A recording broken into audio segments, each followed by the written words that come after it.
여러분 안녕하세요. 네, 우리가 이번에는 이제 정렬에 대해서 이제 살펴보겠습니다. 정렬이란 무엇일까? 정렬은 자료 구조 부분에서 굉장히 중요한 부분이고요. 네, 꾸준히 나오고 있는 부분이에요.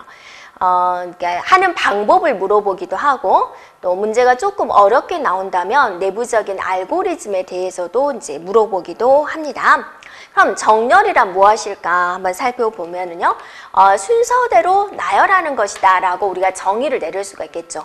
정렬은 순서대로 나열하는 거다. 그런데 작은 거부터 나열할 수도 있고 또 큰 거부터 나열할 수도 있겠죠. 그래서 어떻게 나열하느냐에 따라서 이제 오름차순이다, 내림차순이다 라고 구분을 해요. 자, 오름차순은 이렇게 계단을 어떠세요? 한 계단, 한 계단, 한 계단 이렇게 올라가죠. 네, 이렇게 하나 점점점 올라가죠. 네, 이게 이렇게 해서 오름차순이다. 계단을 올라가는 방식이다 해서 오름차순이다 라고 그래요. 그래서 ascending sort 방식이다 라고 합니다. 네. 그래서 얘는 작은 점수부터 큰 점수 순서대로 나열하는 거예요. 그래서 예를 들면 이제 여러분이 일반 성적표에서는 큰 점수부터 나열을 하죠. 그럼 작은 점수부터 나열하는 것은 뭐가 있을까?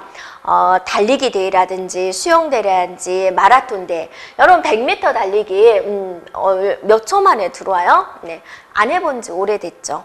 보통 뭐 18초 만에 들어온다. 선수들은 뭐 9초 만에 들어온다. 9초에 들어온 사람과 18초에 들어온 사람하고 누가 1등이에요? 9초가 더 1등이잖아요. 그럴 때 시간을 계산을 할 때는 보통은 이제 어센딩 소트 방식으로 해서 1, 2, 3등을 매기는 거죠. 그래서 하여튼 작은 거부터 나열하는 것을 뭐라 그런다? 어센딩 소트 방식이라 한다 그거죠. 자, 내림차순은요. 디센딩이죠. 네, 디센딩 소트 방식이다 라고 하죠. 얘가 이제 보통 일반적으로 성적표에서 나타내는 큰 점수부터 나열하는 것을 내림차순 방식이다 라고 그래요. 자, 여러분 이해가 됐죠? 그 다음에 이제 이건 하는 방법에 따라서 오름차순, 내림차순이었어요. 내부정렬, 외부정렬로 우리가 구분을 할 수가 있는데요. 내부정렬은 무슨 장치를 이용을 하냐면 이제 주 기억장치를 이용을 해요. 컴퓨터 내부에 있는 기억장치를 이용을 한다. 그래서 이제 내부정렬이라고 하고, 외부정렬은 컴퓨터 바깥쪽에 기억장치 뭐 있을 것 같아요, 여러분? 보조기억장치라는 게 있죠. 그래서 보조기억장치를 이용하면 이거 외부정렬이에요. 우리 시험 문제는 뭐가 많이 나올까요? 내부정렬입니다. 내부정렬 하는 방법, 알고리즘 다 출제 범위, 출제 경향이 높습니다. 네. 자, 정렬 다시 한번 봐볼게요. 자, 뭐로 보이세요, 여러분? 네, 정상적이면 물고기로 보이죠. 그래서 물고기 5마리를 나열을 했는데 작은 물고기부터 나열해 주세요 라고 그랬어요. 그럼 우리 인간들은 할 수 있죠. 누가 제일 작아요? 네, 얘가 1번 가장 작죠. 네, 네. 그 다음 누구예요? 네, 2번 얘 나왔죠. 네, 그 다음 3번, 네, 그 다음 4번, 네, 그 다음 5번 이렇게 작은 거에서 큰 거 순서도 작은 물고기부터 큰 물고기 순서대로 나열했어요. 이게 무슨 차순? 오름차순이다 라고 그러죠. 반대로 해볼까요? 네, 자, 큰 물고기 나와라. 삐리리 뽕 나왔죠? 그 다음 나왔어요. 나왔어요. 나왔어요. 자, 아주 작은 귀여운 물고기 나오세요. 나왔죠? 자, 이렇게 큰 물고기부터 나열하는 것을 뭐라고 한다고요? 내림차순 방식이라고 한다. 됐죠? 네. 자, 이제 구분해 보겠습니다. 내부 정렬과 외부 정렬에 대해서 구분을 해볼 건데, 자, 여러분이 기억할 게 있죠. 뭘 기억해요? 내부 정렬은 무슨 장치를 이용한다? 주격 장치를 이용을 해요. 주격 장치. 네, 그러면 여러분이 왜 외부 정렬로 구분을 하느냐? 외부 정렬도 그냥 주격 장치 이용하지 뭐하러 보조격 장치를 이용하나요? 그런 생각이 들 거예요. 이거는요, 외부 정렬에 비해서 데이터 양이 어쩔 때, 양이 많을 때 사용이 되는 거예요. 그래서 적을 때 사용이 되는 거예요. 그래서 많으면 주격장치가 감당을 못해요. 그래서 외부 정렬로 넘어가게 되는 거죠. 그래서 여러분이 우리가 실습은 데이터 5개 정도를 가지고 많아야 10개? 그거 가지고 우리는 공부를 할 거예요. 근데 우리 실무에서는 어떠세요? 대학교 한 학년에 전 학점 매길 때 나열하시오. 되죠. 인원수 많죠. 그러다가 우리 대학의 초원 학생들 중에서 졸업할 때 한 명한테 뭐 성적 우수 표창장을 주고자 딱 한 명을 골라야 될 때 그 많은 학생들을 정렬을 해야 되는 거잖아요.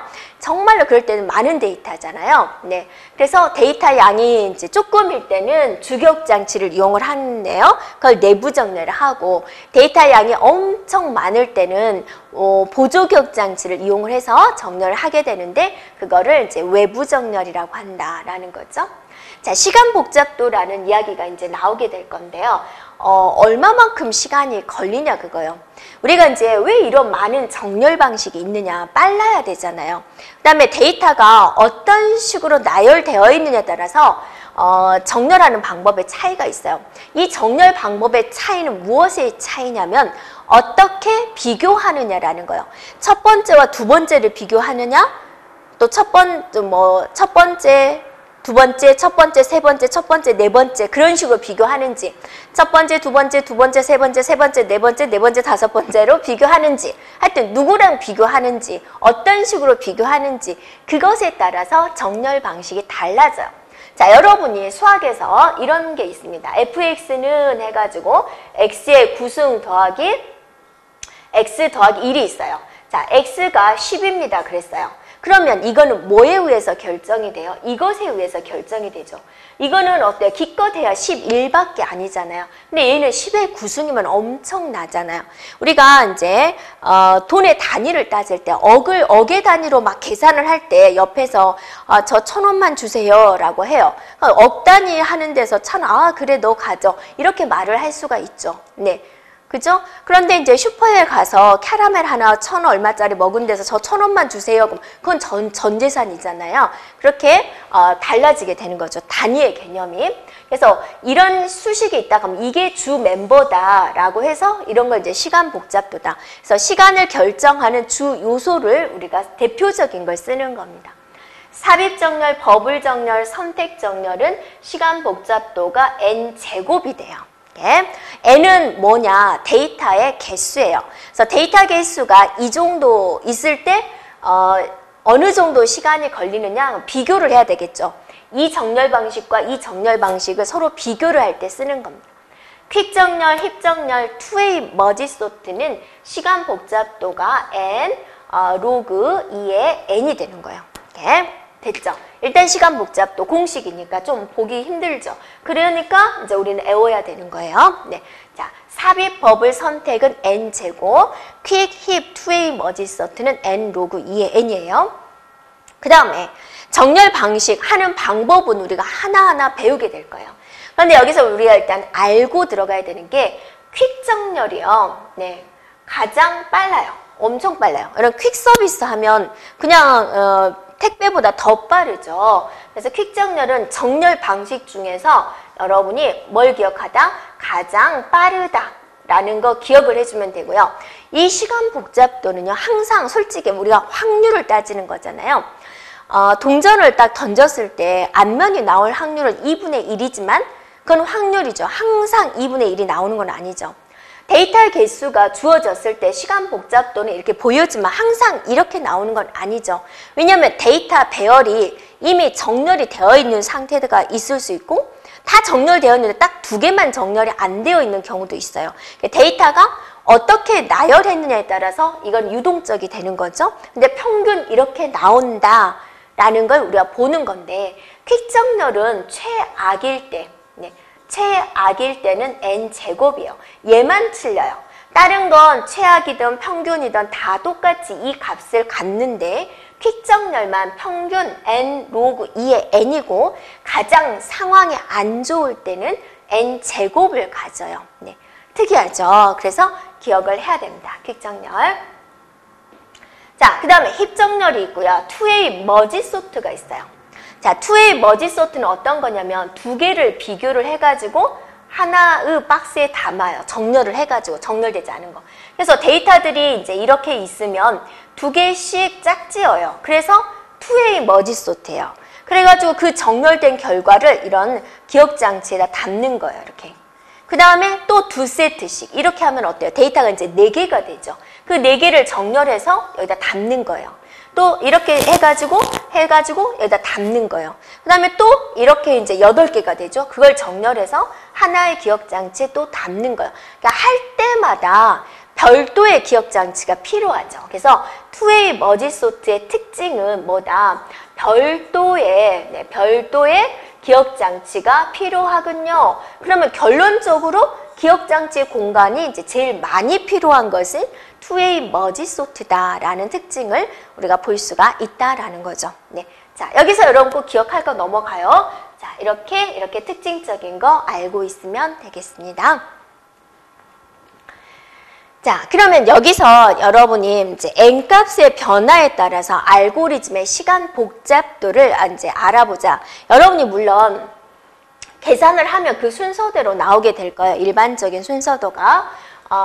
자, 로그 2의 n이고요. 네, 그 다음은 n일 거고, 그 다음에는 이제 n 로그 2의 n일 거고, 그 다음에 n 제곱일 거예요. 이건 이제 평균적인 n이 데이터의 개수였을 때 시간은 이 정도의 시간이 걸린다라는 걸 보여주는 건데, 이거를 순서도로 물론 여러분 애우고 있어도 돼요. 근데 이제 우리가 애울 게 너무 많잖아요. 네, 그랬을 때 이제 서로 비교를 해본다라는 거죠. 왜 이게 순서가, 왜 이게 제일 먼저고, 그 다음이냐, 그걸 알아보자라는 거죠. 근데, 우리가 이제 어떤 통계치를 낼 때 일반적으로 뭐 사람들이 빨강색을 선호합니다. 그런 뭐 설문조사 같은 걸 할 때 데이터를 세 사람한테 물어봐가지고 결과를 말하진 않죠. 그 데이터가 물어보는 사람이 뭐 100명, 1000명, 10,000명, 뭐 10만 명 이렇게 많은 수한테 물어봤을 때 결과가 나오는 걸 우리는 더 정확하다라고 말을 하죠. 그래서 n값이 아주 작았을 때는 이게 미묘해요. 차이가 미묘하기 때문에 없어요. 별로 차이가 없는데 n값이 점점 커지면 규칙적인 걸 우리가 볼 수가 있어요. 그런데 왜 규칙적인가 한번 볼게요. 자, n이 만약에 0이었을 때 따져보세요. 0이었을 때 안 되겠죠? 네, n이 데이터가 하나도 없을 때는 우리가 따질 수가 없으니까 자, n이 뭐였을 때? 1이었을 때 따져볼게요. n이 1이에요. 그럼 얘는 1이죠. 자, 그러면 얘는 로그 2의 1이 되죠. 로그 2의 1이라는 것은 뭐예요? 2의 몇 승이 1이냐 라는 뜻이죠. 2의 몇 승이 1이죠? 0이죠. 예. 자, n 로그 2의 1 곱하기 로그 2의 1이죠. n이 1이다라고 가정했으니까. 이게 뭐가 되는 거예요? 2의 몇 승이 1이냐? 이게 0이잖아요. 그래서 결론은 0이 되는 거죠. 자, n제곱은 뭐예요? 1이에요. 자, 얘는 0이고, 얘는 1이고, 얘는 0이고, 얘는 1이에요. 서로 뒤죽박죽이죠. 데이터, 그러니까 한 사람한테 물어본 거, 너 당신 무슨 색 좋아하세요? 저 빨강색이요. 그러면 우리나라 사람들은 보통 빨강색을 좋아합니다. 그렇게 말하면 안 되는 거잖아요. 자, n값이 2였을 때 한번 해볼게요. 자, 그런데 이제 우리가 로그 값을 계산해야 되니까 이 로그 2의 값을 계산을 해야 되니까 n값에다가 2의 배수를 넣어야지 우리가 계산이 되죠. 자, n값이 2다. 그러면 얘는 로그 2의 2가 돼서 결과 1이 나오죠. 자, 그 다음에 얘는 2 곱하기 로그 2의 2가 되는 거죠. 얘가 1이에요. 2의 몇 승이 2냐? 2의 1승이 2잖아요. 그러니까 여기가 1이에요. 그러니까 결과가 2가 되는 거죠. 네. 자, 그 다음 n제곱은 뭐가 되는 거예요? 네, 4가 되는 거죠. 이렇게 됐죠. 그럼 두 번째는 얘가 1이고 2고 얘도 2고 얘가 4고 1, 2, 2, 4 이렇게 나온 거죠. 얘는 두 사람한테 물어본 거예요. 두 사람한테 당신은 무슨 색깔을 좋아합니다 했는데 또 우리나라 전체 사람들은 이 색깔을 좋아합니다 라고 말할 수는 없는 거잖아요. 네. 자, 이번에는 2의 배수 중에서 4를 넣어볼게요. 네. 그러면 얘는 로그 2의 4가 됐어요. 그럼 2의 몇 승이 4예요? 2죠. 자, 그 다음에 얘는 4 곱하기 로그 2의 4가 되는 거죠. 얘가 2니까 어때요? 2, 4, 8이 되죠? 자, 4, 4, 16이 되는 거죠. 그래서 두 번째는 2, 4, 8, 16 이렇게 나왔어요. 자, 2의 배수 중에서 이제 8을 넣어볼게요. 8. 그래서 로그 2의 8은 2의 몇 승의 8이죠? 3이죠. 네. 자, 그 다음에 얘는 8 곱하기 로그 2의 8이에요. 네, 얘가 3이 2의 몇 승의 8이에요? 3이라고 했죠. 3. 3, 8에 24. 네, 8, 8에 64. 자, 이렇게 해서 이런 결과를 얻은 거죠. 이제 보면 어떠세요? 점점 차이가 많이 나면서 순서가 나열이 되죠. 그래서 로그 2의 n 로그 2의 n 제곱 이런 순서대로 나열된 걸 볼 수가 있죠. 그러니까 문제가 이렇게 나오는 거죠. 시간 복잡도에 대한 내용을 순서대로 나열하시오. 시간이잖아요, 시간. 시간이니까 어때요? 작은 게 앞에 있는 거죠. 네. 그래서 값 중에서 작은 거 이게 그 다음 이렇게 된다 그거죠.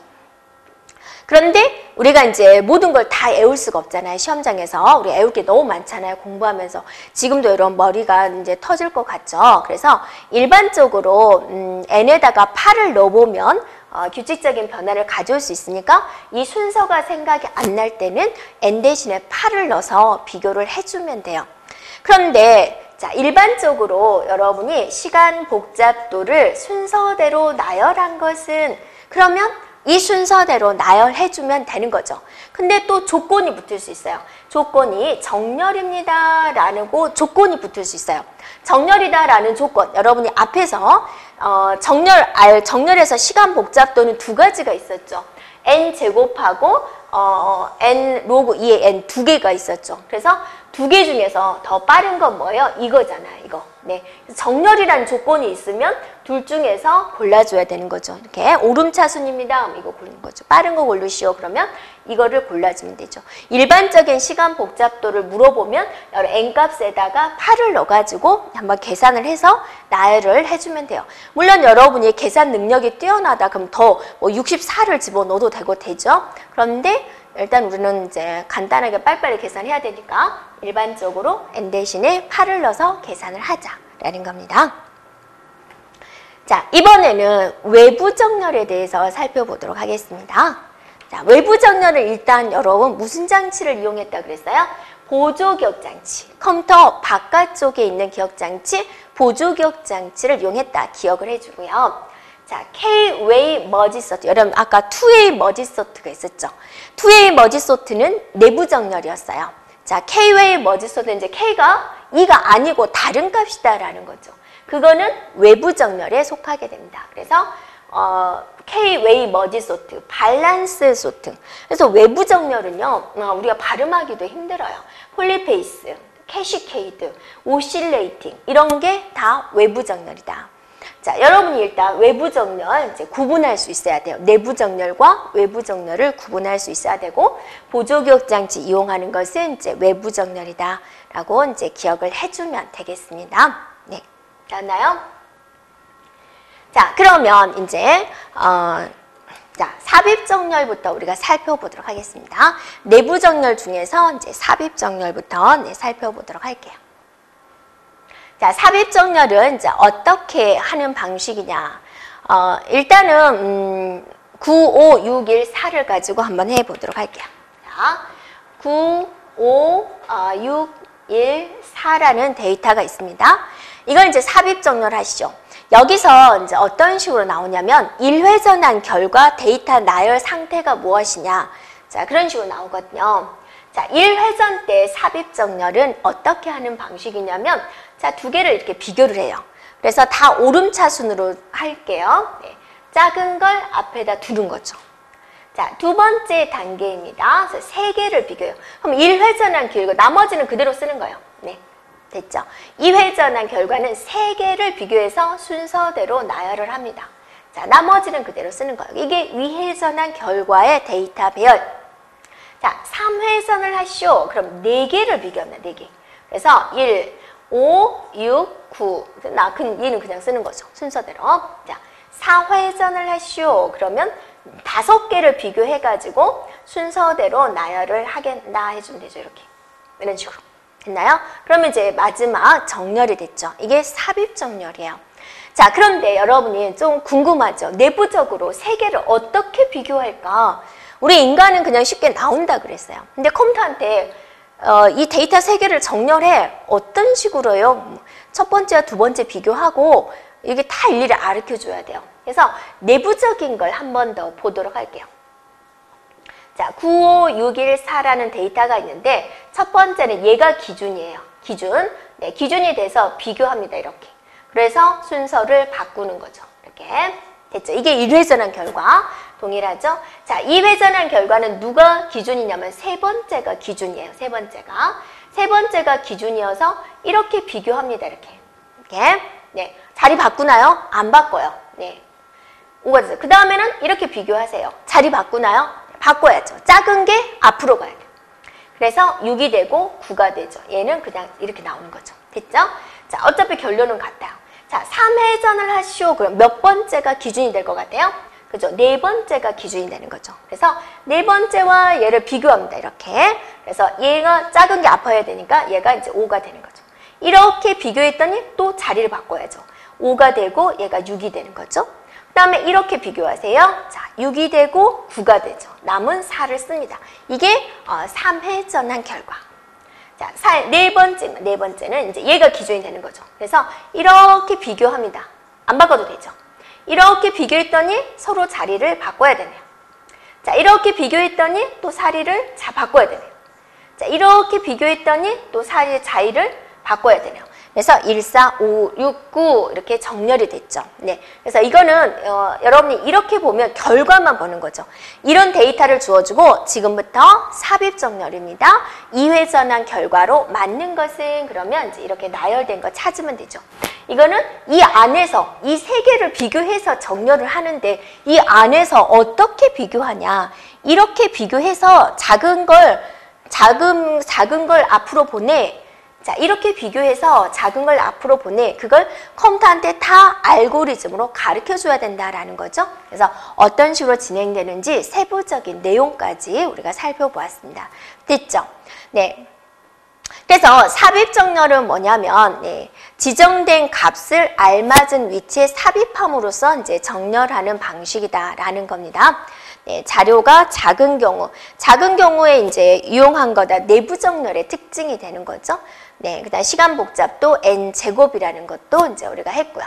87165 가지고 한 번 더 해볼까요? 네, 87165라는 데이터가 있어요. 자, 여러분 삽입 정렬 빠르게 해보세요. 1회전 2개 비교해서 정렬, 2회전 네, 3개를 비교해서 순서대로 나열하기, 3회전 4개를 가지고 순서대로 나열하기, 4회전 5개를 가지고 네, 순서대로 나열하기. 자, 이런 결과를 얻을 수가 있죠. 네. 자, 여기까지 우리가 정렬 중에서 삽입 정렬까지 했습니다.